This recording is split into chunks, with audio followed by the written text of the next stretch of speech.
Roland Williams was 40 years old, made $63,000 a year as the foreman of his own auto body shop. And the most important words his father ever spoke to him were a warning he chose to ignore. He stood now in the suffocating silence of his father's empty house in West End, a small brick bungalow that smelled of Old Spice and dust. Marcus Williams had been gone for 2 weeks, felled by a heart attack that was as swift as it was merciless. The funeral was over. The last of the well-meaning aunts and cousins had gone home, and Roland was left with the hollow task of sorting through a life neatly packed into boxes and drawers. He ran a hand over his neatly groomed fade, the gesture automatic, a way to ground himself when the world felt unsteady.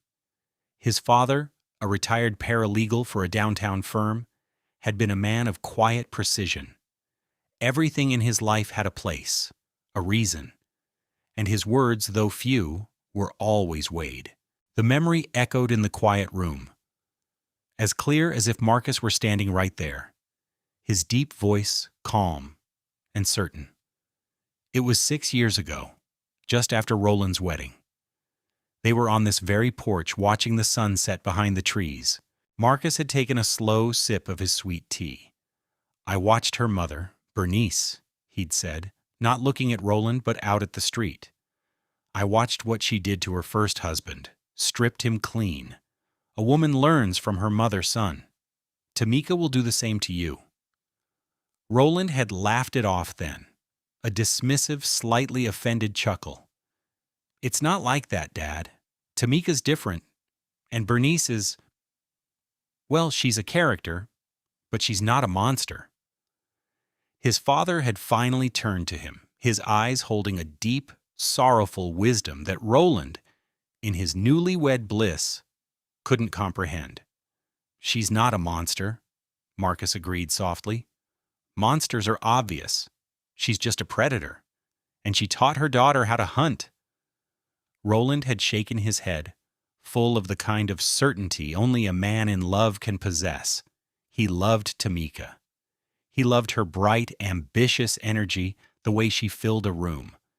He loved the life they were building, or so he thought. He had his shop, Williams Autocraft, a business he'd built from the ground up with a small inheritance and a decade of 16-hour days. His hands, perpetually stained with grease and paint, were proof of his labor. Tamika was his reward, his motivation. The idea that she could be anything but his partner was unthinkable. It felt like a betrayal even to consider his father's words. Now, standing in the silence of his father's final fortress, the words didn't sound like a cynical warning. They sounded like a prophecy. Over the past few years, a gnawing unease had settled deep in his gut, a feeling he could never quite name. It was in the casual way Tamika dismissed his concerns about the shop's finances, the way her eyes would glaze over when he talked about work. It was in the escalating luxury of her life, a life that seemed to run on a completely different financial track than his own. He was the one sanding, welding, and painting, but she was the one living a life that glittered with brands he couldn't pronounce and price tags that made his stomach clench. He had pushed the feeling down, attributing it to his own working-class anxieties, his father's ingrained skepticism. He had chosen to believe in the beautiful facade. He had no idea how wrong he was, or how meticulously his father had prepared for the day it would all come crashing down. Do you know that feeling when you suspect something is wrong, but you're too afraid to look? Share your story in the comments below, and let's talk about the power of intuition. The facade of their life was a masterpiece of domestic normalcy, carefully constructed and flawlessly maintained. It was built on the foundation of Roland's labor and decorated with Tamika's aspirations. Their home, a rented 4-bedroom in a pleasant Hoover subdivision, was her canvas. He would come home at 7 p.m., the muscles in his back screaming, the scent of Bondo and clear coat clinging to his clothes. He'd find her on the phone, pacing their living room, a space dominated by a massive pearl-white sectional sofa that had cost a staggering $8,000. "No, Bernice. The caterer from the Junior League Gala was dreadful," she'd say, waving a dismissive hand as if shooing away the memory of subpar canapes. "For your birthday, we need something exquisite. I saw a quote from Hastings. It's 6,000, but for 60 people, that's practically a bargain." Roland would drop his keys, a simple ring with a worn fob for his 2012 Toyota Camry with 187,000 miles, into the $350 ceramic bowl on the console table. He'd walk past the $4,000 abstract painting she'd bought at a gallery in Mountain Brook, the one that looked like a paint can had exploded, and head to the kitchen.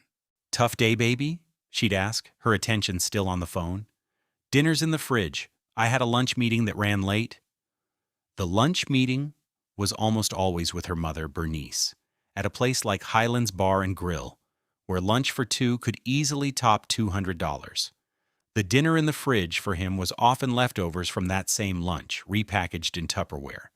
He'd heat it up, sit at the $2,500 Granite Island, and eat alone while she finalized plans for a life he felt increasingly disconnected from. One evening, he tried to bridge the gap. He'd just lost a bid for a fleet contract with a local plumbing company because his paint booth was outdated. "Tammy, we really need to talk about investing in a new downdraft booth for the shop. The Garmat 3000 is the industry standard. It's about $45,000, but it would double our capacity for high-end finishes." She finally put her phone down, a flicker of annoyance in her eyes. "45,000? Roland, we just put the deposit down on the club membership. That was $10,000. She came over and wrapped her arms around his neck, her voice softening into a purr. "The shop is doing fine, honey. You always make it work. You're so good at what you do. Don't stress about it." She kissed his forehead, the scent of her $400 Chanel No. 5 perfume filling his senses. "Besides, Bernice says you shouldn't tie up all your capital in depreciating assets." Bernice. Her mother's name was a constant presence in their home, a third person in their marriage.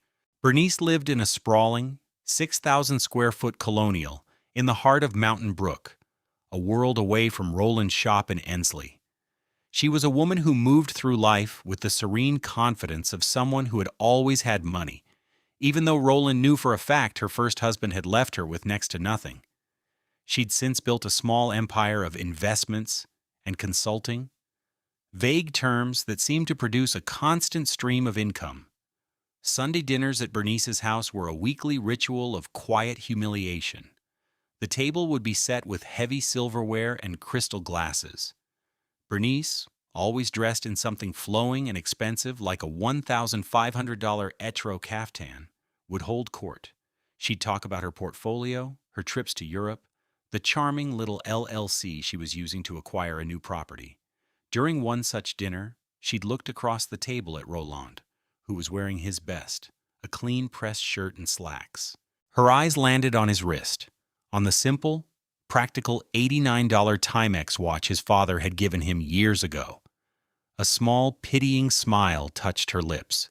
She subtly flashed her own wrist, adorned with a diamond-encrusted $15,000 Cartier tank watch. "It's so wonderful that you're not concerned with material things, Roland," she said, her voice dripping with condescension disguised as a compliment. "Every family needs a solid foundation, a worker bee to keep the hive running. Tamika is the queen, of course. She has the vision, but vision is nothing without diligent labor." Tamika had laughed, a light, tinkling sound that didn't reach her eyes. "Oh, Mama, don't embarrass him." But she didn't disagree. Roland just nodded, his jaw tight. He felt the familiar burn of resentment, but he swallowed it. For Tamika, he told himself this was just how wealthy people talked. He was the one with the chip on his shoulder, the one who didn't understand their world. He was the man with grease under his fingernails, and they were the women with stock portfolios. They were different species. He worked, they planned. It seemed, on the surface, like a partnership. He built the engine, and they steered the car. What he didn't realize was that they were driving it right off a cliff, with his name on the title, but not on the insurance policy. The outrage didn't accumulate in a single, explosive moment. It was a slow poison, administered in small, daily doses. It was 1,000 tiny cuts, each one seemingly insignificant, that collectively bled his spirit dry. The escalating betrayal was a symphony of casual cruelty, with Tamika and Bernice as its lead conductors. One afternoon, Roland left the shop early, hoping to surprise Tamika. As he walked up the driveway of their home, he heard voices from the back patio. He slowed his steps, the sound of their laughter carrying on the warm afternoon air. It was Tamika and Bernice, lounging by the pristine, unused swimming pool that cost them $800 a month to maintain. The new line of credit came through, Tamika was saying, her voice bright with excitement. Another $50,000. The bank barely even blinked. Bernice let out a low, satisfied hum. Of course not, darling. The shop's revenue stream is solid, consistent, predictable. There was a pause, the clinking of ice in a glass. He's just the wallet, sweetie. Remember that. As long as he keeps his head down, sanding those cars and breathing in paint fumes, we can keep building our real future. He doesn't have the mind for this level of finance anyway. It would just confuse him. I know, Mama, Tamika said, and her sigh was one of weary agreement. It's just, sometimes I feel guilty. Don't be, Bernice said sharply. Guilt is a poor woman's emotion. We are creating an empire. He's a part of that. Whether he understands his role or not, he's comfortable. He has his little shop. What more could a simple man want? Roland stood frozen behind a large oak tree, the keys to his Camry digging into his palm. He's just the wallet, sweetie. The words hit him with the force of a physical blow. A simple man, his little shop. He backed away slowly, his heart pounding a sick, heavy rhythm against his ribs. He got back in his car and drove, ending up at a small park overlooking the city. He sat there for hours, watching the lights come on as dusk fell, the conversation playing over and over in his head. He tried to rationalize it, to twist it into something else. Maybe they were talking about a hypothetical person. Maybe he'd misheard. But he knew he hadn't. The cold, transactional nature of their words was undeniable. That night, he went home and said nothing. The era of playing dumb had begun, born from a place of deep, gut-wrenching shock. The incidents grew more blatant. The shop's primary paint supplier, a local business Roland had worked with for a decade, called him one Monday morning. Roland, what's going on? The check for last month's invoice bounced. $32,000 worth of materials. Roland felt a cold dread wash over him. He had personally handed the signed check to Tamika to mail over a week ago. He called her immediately. Oh my God, baby, I'm so sorry, she'd gushed, her voice thick with theatrical remorse. It must have gotten lost in the shuffle. With all the planning for our trip to Cancun, my head has been a mess. The trip to Cancun, a $9,000, all-inclusive, 5-star resort vacation. For her and Bernice? He had argued against it, citing the need to build up the shop's cash reserves. She had waved him off. We need a break, Roland. We work hard. We, he thought, but he didn't say it. He spent the rest of the day on the phone apologizing to the supplier, rearranging funds, and trying to salvage his reputation. He managed to fix it, but the stress cost him 2 sleepless nights and the trust of a vendor he'd known for years. Tamika's apology when she got home was brief and breezy before she launched into a detailed description of the resort's spa packages. The cruelty wasn't always financial. Sometimes it was small and personal, designed to reinforce his status. For his 40th birthday, Bernice had made a grand show of giving him a gift at their weekly Sunday dinner. It was a long, thin box wrapped in cheap paper. Inside was a tie, a polyester, navy blue tie that looked like it had come from a discount store. It couldn't have cost more than $40. "For the distinguished businessman," she'd said with a saccharine smile. Roland had thanked her, his voice tight. The next day, while picking up a part from a dealership near the Summit, a high-end outdoor mall in Birmingham, he saw them. Bernice and Tamika gliding out of the Chanel boutique, laughing. Tamika was carrying a brand new quilted leather Chanel bag, a purchase that easily cost $4,000. The image of the cheap tie and the expensive handbag burned itself into his memory. The final, irrevocable break in his denial came a few months later. A letter arrived from their mortgage company. It was a confirmation of a cash-out refinance on their home. He stared at the document, his blood running cold. They had pulled $50,000 in equity out of the house. He remembered signing some initial paperwork a few weeks back, something Tamika had rushed in front of him, saying it was just to lock in a lower interest rate. He had trusted her. He hadn't read the fine print. He confronted her that night, his voice dangerously quiet. "Tamika, why did we pull $50,000 out of the house?"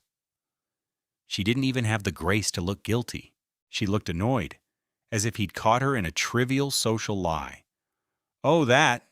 It's for an investment. Bernice's holding company needed a quick capital infusion for a new acquisition. It's just short term. We'll get it back, with interest." "Bernice's company?" Roland repeated, the words feeling like ash in his mouth. "You took equity from our home, the home I make the payments on, and gave it to your mother for one of her schemes?" "It's not a scheme, Roland. It's a business," she snapped, her voice rising. "Something you wouldn't understand. Why are you so obsessed with every single dollar? It's suffocating." He just looked at her. He saw a stranger. The woman he loved was gone, replaced by this cold, dismissive person who viewed him not as a partner, but as a resource to be exploited. He didn't yell. He didn't argue. He simply turned and walked away. The fight was over. Not just the argument, but the entire fight for his marriage. In that moment, he accepted the truth. His father had been right all along, and the grief he felt wasn't just for his marriage. It was for his own willful blindness. He had been a fool, but he wouldn't be one for a moment longer. The package arrived on a Tuesday night. The time was 9:17 p.m.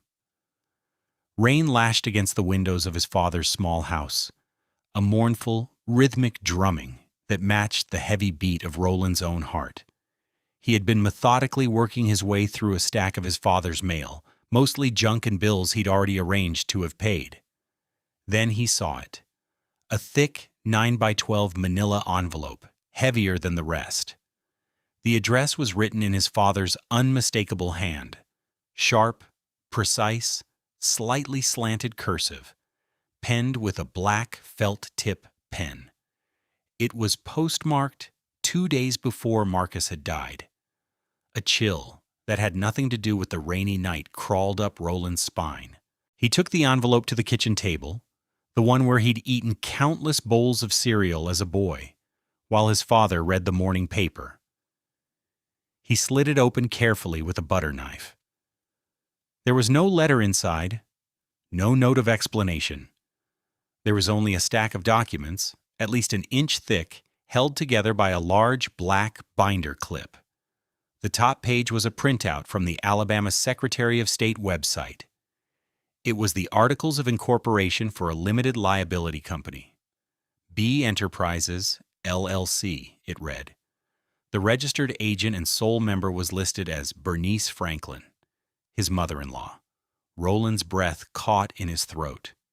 He flipped to the next section. It was a series of bank statements.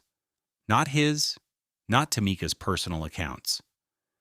They were statements for the primary operating account of his business, Williams Autocraft. His father had taken a ruler and a red pen and drawn neat boxes around certain transactions. They started 6 years ago, just 3 months after his wedding. The first one was for $2,500. The memo line read, "Consulting fee." Roland's hands began to tremble. He slowly turned the pages. Every quarter, like clockwork, there was a transfer. The amounts varied. Sometimes $2,500, sometimes $5,000, once a staggering $15,000. The memo lines were always bland and corporate. Asset lease, strategic services, management retainer. In his father's neat script, written in the margins next to each highlighted transaction, were the same 2 words, "No services rendered." He felt a wave of nausea. This was his money. Money he had bled for, sweat for. Money that should have gone to a new frame machine, to employee bonuses, to a new roof for the shop. Instead, it had been siphoned away. A quiet, steady drain he had never noticed. He kept turning the pages, watching the dates advance and the total grow. His father had kept a running tally at the bottom of each page. $22,000, $47,500, $98,000. The final page was a summary sheet, a simple piece of ledger paper filled with his father's calculations. The final number was circled twice in red ink, $186,450.22. The air rushed out of Roland's lungs. $186,000? Stolen from him. One consulting fee at a time. It was the down payment for the new Garmat paint booth. It was years of security. It was his future, liquidated and transferred into his mother-in-law's holding company. The phrase from the patio echoed in his mind. "He's just the wallet, sweetie." He felt a surge of white-hot rage, so intense it made him dizzy. He wanted to scream, to break something, to drive to Mountain Brook and kick down the door of that colonial mansion. But then his eyes fell on the last document in the stack, set apart from the others. It was different. It was a carbon copy of a UCC-1 financing statement filed with the state 3 years prior. The form was dense with legal text, but his father had highlighted the key sections. Debtor, Williams Autocraft, 451 Industrial Boulevard, Ensley, Alabama. Secured party, Marcus Williams. Roland's eyes scanned the collateral description. It was a long, detailed list. 1. Chief EZ Liner, 2 Frame Machine, serial number CH-89330. 1. ProSpot PR-5, Welder, serial number PS-201104.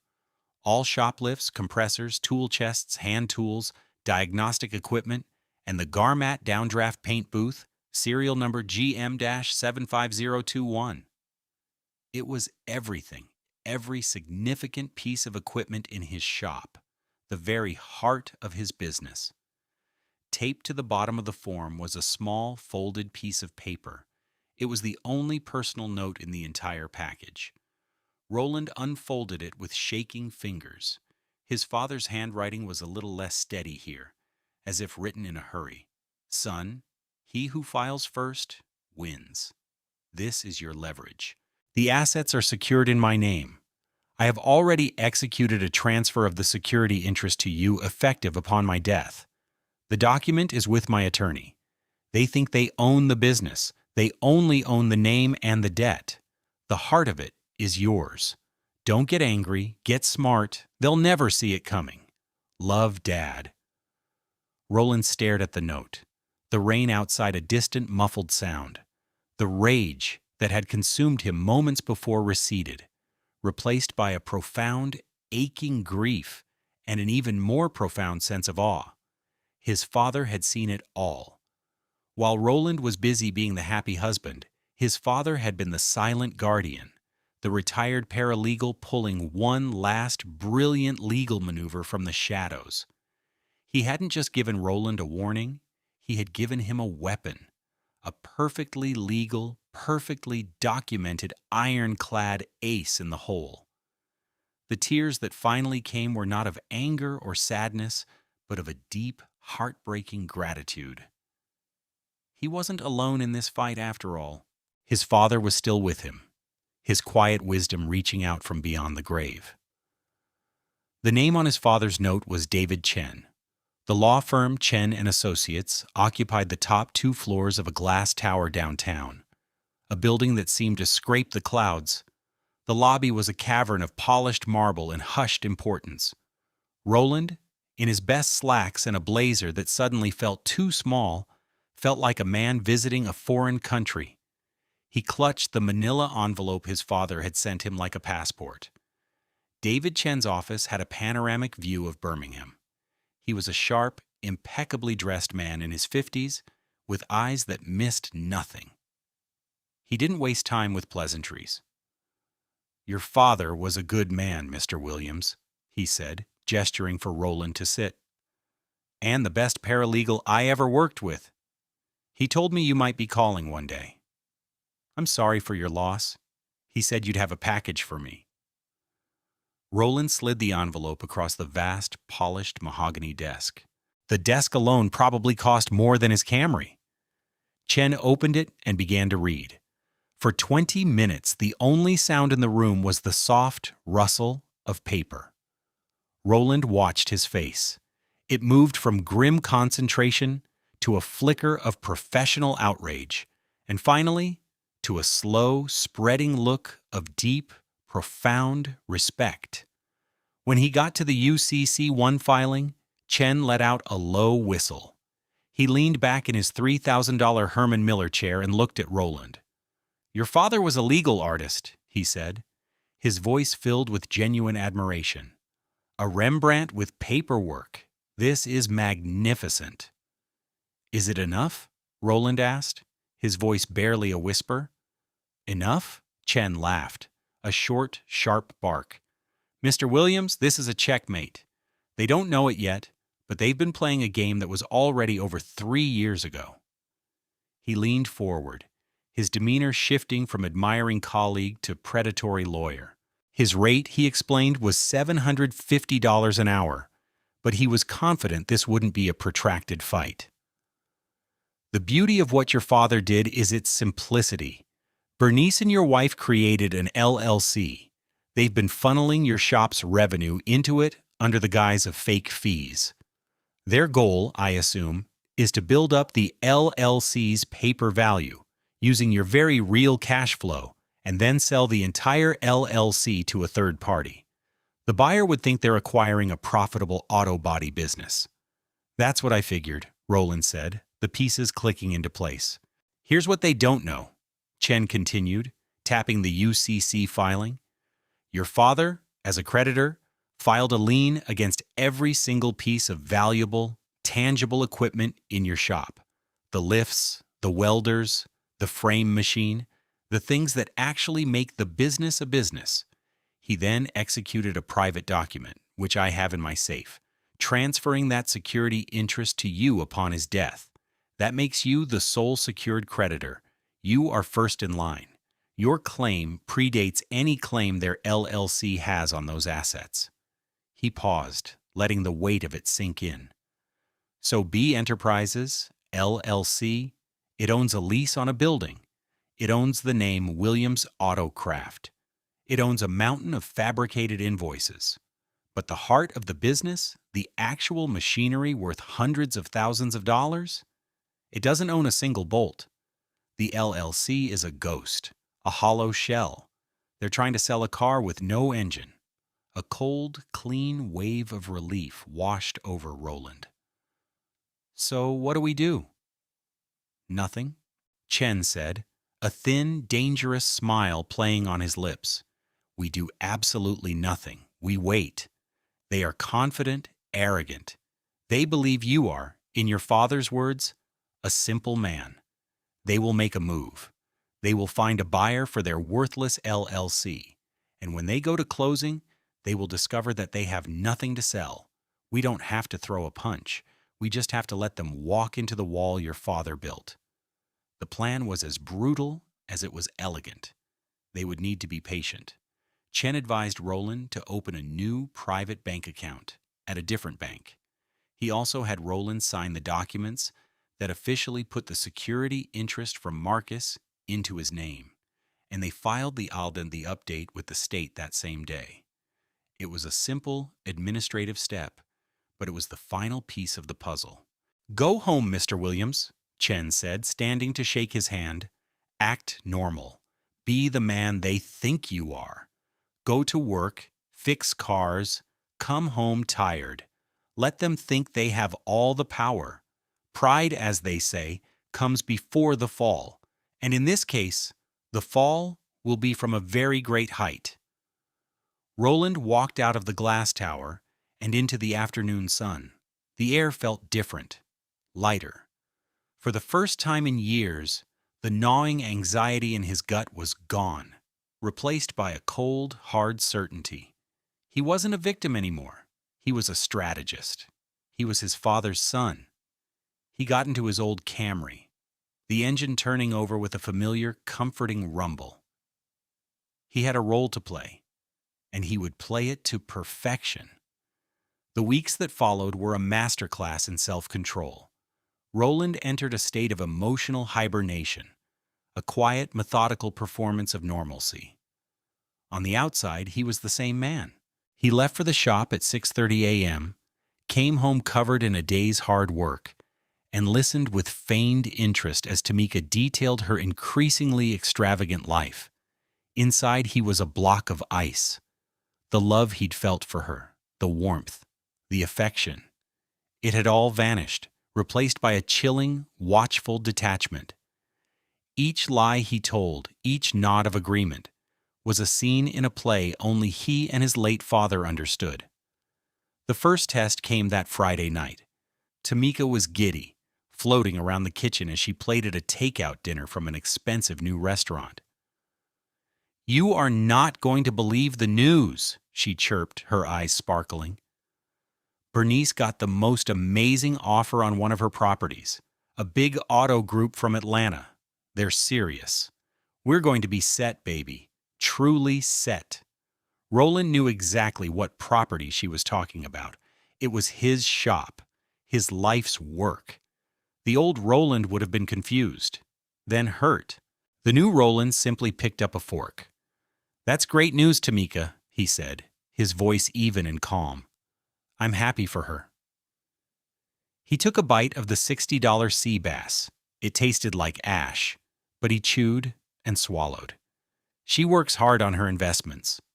Tamika beamed, completely oblivious. "She does. See? I told you you'd understand. This is what we've been building towards." "We," she kept saying. The word was a dagger, but he didn't flinch. He just nodded and asked about her day. The ease with which the lie came to his lips scared him a little, but it also empowered him. He was no longer her pawn. He was a mirror, reflecting the person she wanted him to be. The next morning, a Saturday, he went to the shop. He told Tamika he needed to catch up on paperwork. Instead, he walked the silent floor with a clipboard and a copy of the UCC filing David Chen had given him. He went from bay to bay, his footsteps echoing in the cavernous space. He ran his hand over the cool, painted steel of the chief frame machine, a $40,000 piece of equipment he'd saved for 3 years. He checked the serial number against the one on the list. A perfect match. He did the same for the Pro Spot welder, the Hunter alignment rack, the 2 rotary lifts, the massive Ingersoll Rand compressor that was the lungs of the entire operation.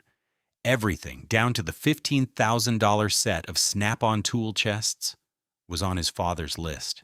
It was a tangible accounting of his own sweat equity. As he stood in the center of the quiet shop, surrounded by the tools of his trade, he felt a profound sense of ownership he hadn't felt in years. This was his, not theirs. His. His performance at home became flawless. He learned to filter their conversations, listening for keywords: due diligence, closing date, wire transfer. He pieced together their entire plan from overheard snippets of phone calls and careless dinner table chatter. Tamika and Bernice were careless, buoyed by arrogance. They believed he was too simple to notice, too beaten down to care. One evening, he was in the garage, changing the oil in his Camry, when Tamika came out, her phone pressed to her ear. She didn't see him in the dim light. "No, the lawyers are handling all the financials," she was saying to Bernice. "The buyers are doing their final walkthrough of the asset on Thursday. Everything is on track for the closing on Friday morning." She paused, listening. "Don't worry about Roland. He hasn't said a word. He's completely in the dark. Honestly, I think he's relieved he doesn't have to worry about the business anymore." Roland froze, his hand tightening on the wrench. Relieved? They thought he was relieved to have his life's work stolen from him. The sheer, breathtaking condescension of it almost made him stand up and scream, but he didn't. He took a slow, deep breath, the smell of oil and steel filling his lungs. He remembered David Chen's words, "Let them walk into the wall your father built." He stayed crouched in the shadows, listening until she went back inside. They had no idea what was coming. The wall was waiting. He found more evidence of their deception in the mail, a credit card statement addressed to Tamika that she'd carelessly left on the counter. He glanced at it. A $2,400 charge at Burberry, a $1,800 charge at a luxury spa, and then a charge that made his blood run cold, a $1,500 payment to a corporate services firm. He recognized the name from the LLC documents his father had sent. They were using his money, funneled through credit cards he paid off, to maintain the very legal entity they were using to defraud him. Each lie, each overheard conversation, each piece of evidence wasn't just fuel for his anger. It was a stone in the foundation of his resolve. He wasn't just fighting for his money or his shop anymore. He was fighting for his dignity. He was fighting for his father's memory. He was playing the part of the fool, but for the first time in his life, he felt like the smartest man in the room. Friday morning, 10 o'clock sharp. The air in the conference room on the 25th floor of the Regent's Harbert Plaza was thick with the scent of expensive leather and the low hum of impending commerce. This was the closing, the final act. Roland wasn't there, but David Chen had arranged for a trusted paralegal from his firm to be present as an observer, and she was feeding him a play-by-play via text. Roland sat in his small office at the shop, the door locked, his phone in his hand, his heart hammering against his ribs. Chen's paralegal, a woman named Maria, was a master of descriptive brevity. 9:58 a.m. They're here. Bernice in a power suit. Looks like an evil queen. Tamika beside her, glowing. Both look like they just won the lottery. The suit, Roland knew from a discarded receipt, was an $8,700 Armani. 10:01 a.m. Buyers are here. Two men. Atlanta Auto Group. Look serious. Lawyers all shaking hands. Lots of fake smiles. 10:05 a.m. They're seated. Piles of documents on the table. Bernice looks smug. She just made a joke about celebrating in Paris. Tamika laughed. Roland stared at the phone, his knuckles white. He could picture the scene perfectly. The long, polished table. The skyline of Birmingham visible through the floor-to-ceiling windows. The absolute, unshakable confidence of the two women who had systematically dismantled his life. 10:12 a.m. Title agent is here. Sarah Collins. Quiet woman. She's spreading her files out. Buyer's attorney is making small talk. Bernice is checking her makeup in a compact mirror. This was it. The title agent was the key. She was the independent third party whose only job was to ensure the asset being sold, in this case the LLC that supposedly owned the shop, had a clean title, free of any claims or liens. 10:18 a.m. Buyer's lawyer says, "Well, Sarah, if your report is clean, I think we're ready to sign and wire these funds." He's holding a pen. Roland held his breath. His phone was silent for what felt like an eternity.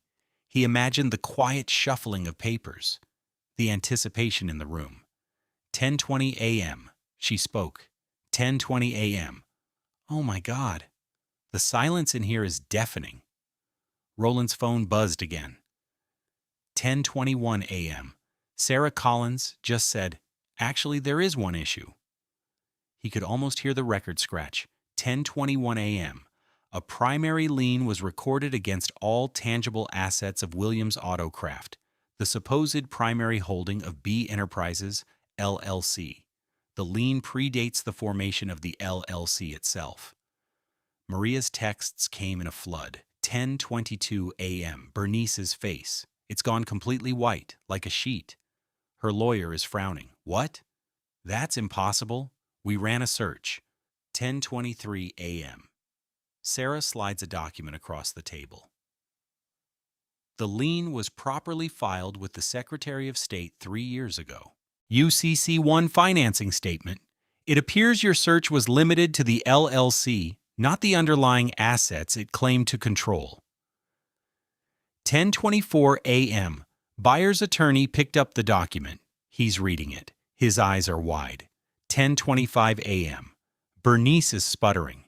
This is a mistake, a clerical error. Tamika is just staring at the paper, her mouth half open. Roland felt a tremor run through him, a release of pressure that had been building for months. He could see it. He could feel the oxygen being sucked out of that room. 10:26 a.m. Buyer's attorney puts the paper down. He looks at Bernice's lawyer. Who is the secured party on this lien? 10:27 a.m. Sarah Collins. The original secured party was a Mr. Marcus Williams. The interest was legally transferred to his son, Mr. Roland Williams, upon his death. The name, his name, dropped like a bomb onto that polished table. 10:28 a.m. Tamika made a sound, a little gasp. All color has drained from her face. She's looking at Bernice. Bernice is staring at the title agent like she wants her to combust. 10:29 a.m. The buyer, the main guy, is reading the collateral list attached to the lien. He looks up. His face is like stone. This list, it's the entire shop. The frame machine, the welders, the paint booth, it's everything. 10:30 a.m. Bernice's lawyer is sweating. This is outrageous. We will contest this. 10:31 a.m. Buyer's lawyer just laughed. A cold, sharp sound. Contest it all you want, the lien is valid, which means the LLC we are moments away from purchasing for $250,000 has an asset value of, let me see, 0. The finality of that word, 0. 10:32 a.m. The buyers are standing up, they're packing their briefcases. The main guy looks at Bernice. His voice is ice cold. This meeting is over. You have fraudulently misrepresented the assets of this sale. You will be hearing from our legal department regarding the recovery of our $25,000 due diligence fee. And I'd advise you not to do business in this state again. 10:33 a.m. They're gone. The room was silent. Roland stared at the last text, the words blurring slightly. They were gone. The deal was dead. The trap, so carefully set by his father, had sprung. 10:35 a.m. Bernice just turned on Tamika. Her voice is a whisper, but it's more terrifying than a scream. What did you do? Tamika is shaking her head, whispering his name over and over. Roland. It was Roland. It was his father. 10:37 a.m. They're leaving. Bernice isn't looking at anyone. Her face is a mask of pure fury. Tamika is crying, silently, just tears streaming down her face. Roland put the phone down on his desk. He leaned back in his worn office chair and looked out the window at the grime and glory of his Ensley shop. A quiet, profound calm settled over him. It wasn't the giddy thrill of victory. It was the solemn, grounding feeling of justice. The wall his father had built stood tall, and they had walked right into it at full speed. The collapse was not a single event, but a cascade of failures, each one triggering the next. The consequences unraveled with the same methodical precision his father had used to document their crimes. Roland didn't have to lift a finger. He simply had to watch as the world they had built on a foundation of lies crumbled into dust. The first consequence was immediate and public. The two buyers from the Atlanta Auto Group were well connected. Within hours, the story of the disastrous closing was whispered through the tight-knit circles of Birmingham's legal and business communities. The narrative was brutal. Bernice Franklin, the self-styled investment guru of Mountain Brook, had been caught attempting to sell a worthless shell company in a clear act of fraud. Her reputation, the currency she valued above all else, was instantly incinerated. The second consequence arrived via courier the following Monday. A letter from the buyer's law firm, addressed to B Enterprises, LLC, care of Bernice Franklin. It was a formal demand for the immediate repayment of their $25,000 due diligence fee and stated their intent to file a civil suit for fraudulent misrepresentation, seeking punitive damages to the tune of $100,000.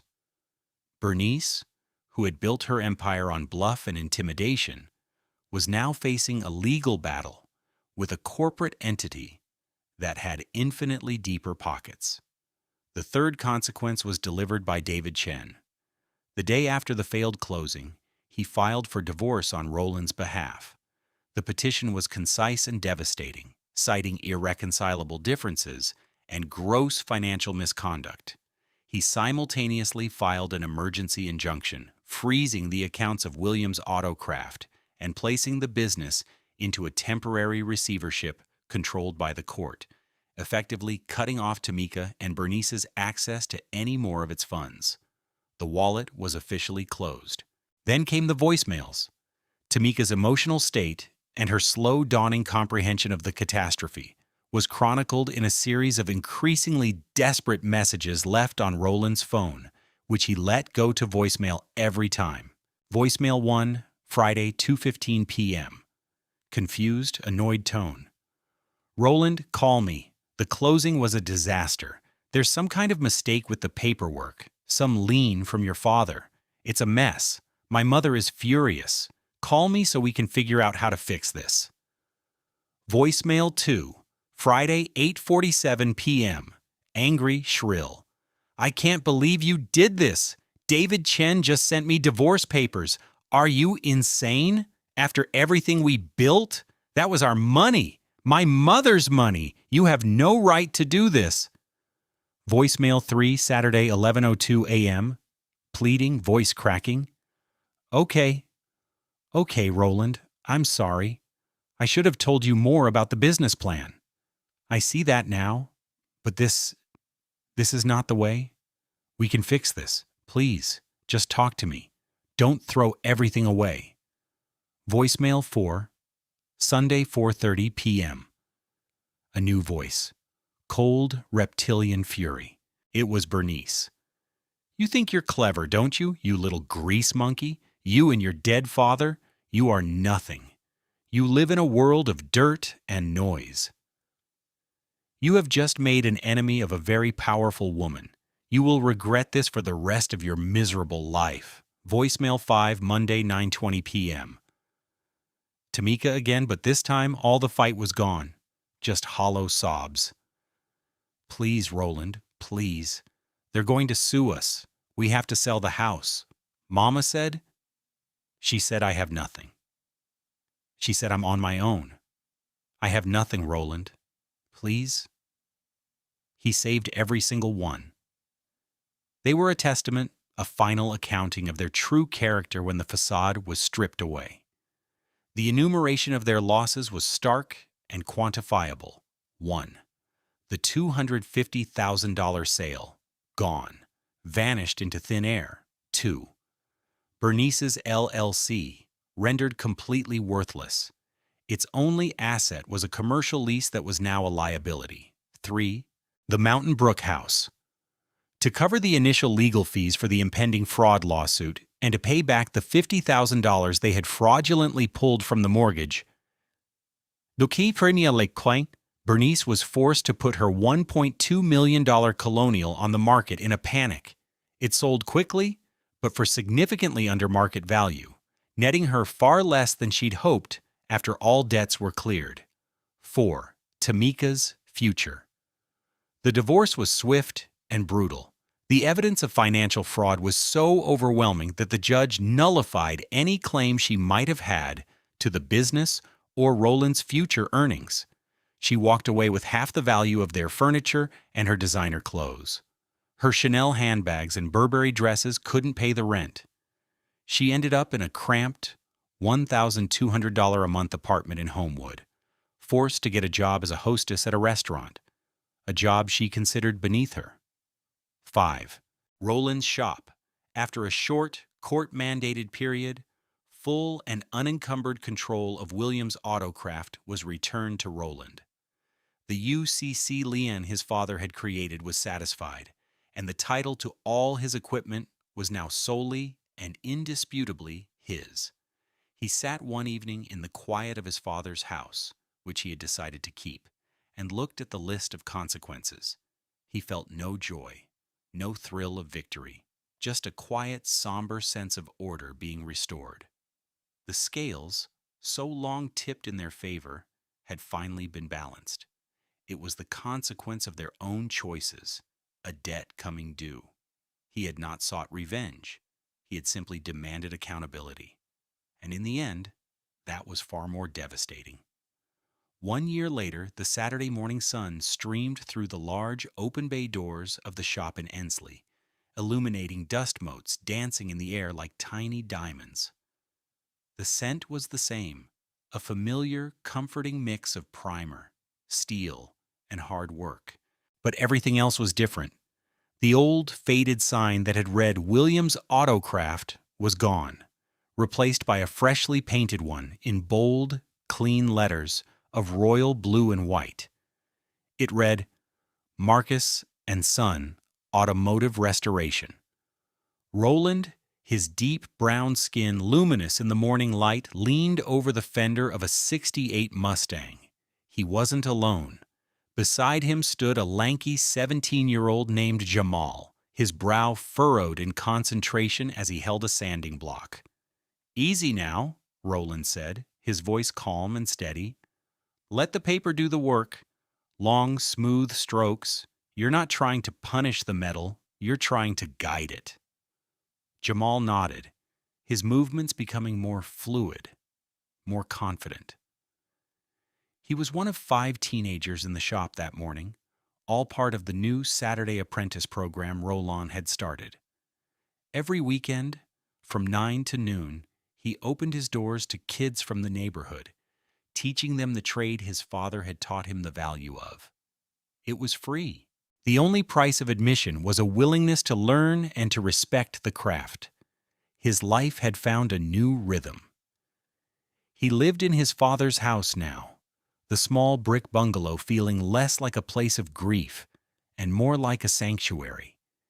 He had filled the silence with the quiet hum of a life rebuilt on his own terms. His wealth was no longer measured by bank statements or the ambitions of others.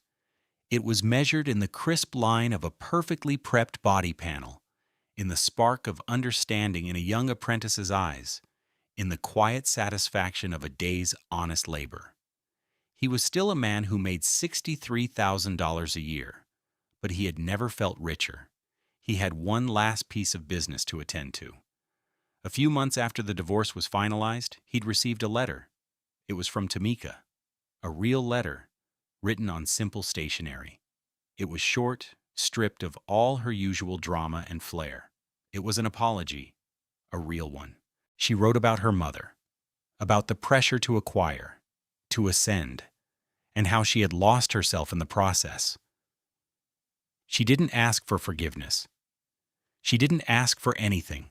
She just said she was sorry for what she had done to him, and to the memory of the man he had been. Roland had agreed to meet her for coffee, not for a reconciliation, but for a closure. They met at a simple Starbucks on Lexington, a neutral ground far from the ghosts of Mountain Brook. She looked different, smaller. The expensive clothes were gone, replaced by a simple dress. The defiant spark in her eyes had been replaced by a weary humility. They talked for an hour. He listened more than he spoke. He saw not the predator his father had warned him about, but a woman finally grappling with the consequences of her choices. When it was time to leave, he stood up. "I forgive you, Tamika," he said, and the words were true. It wasn't for her, it was for him. It was the final heavy stone he needed to set down so he could walk away freely. "I hope you find what you're looking for." She had just nodded, tears welling in her eyes. "Thank you, Roland." He never saw her again. Now, in the sun-drenched bay of his shop, he watched Jamal finish the fender. The boy stepped back, a proud smile on his face. "How's that, Mr. Williams?" Roland ran his hand over the surface. It was smooth as glass. "That's perfect, son," he said. "Absolutely perfect." He realized then that his father's true gift wasn't the UCC lean or the legal strategy. It was the quiet example of a man who understood the nature of true wealth. It isn't something you can acquire or steal. It's not found in a sprawling house or a luxury car. True wealth is the skill in your hands, the integrity in your heart, and the legacy you build for those who come after you. It's what you create and what you give back. It's the and son in Marcus and Son. We all face moments that define us, moments where we must choose between what is easy and what is right. What choices have made you who you are today? Join the conversation in the comments below, subscribe to Love Beyond Pride, and let's continue to share stories of strength, justice, and the quiet triumph of character.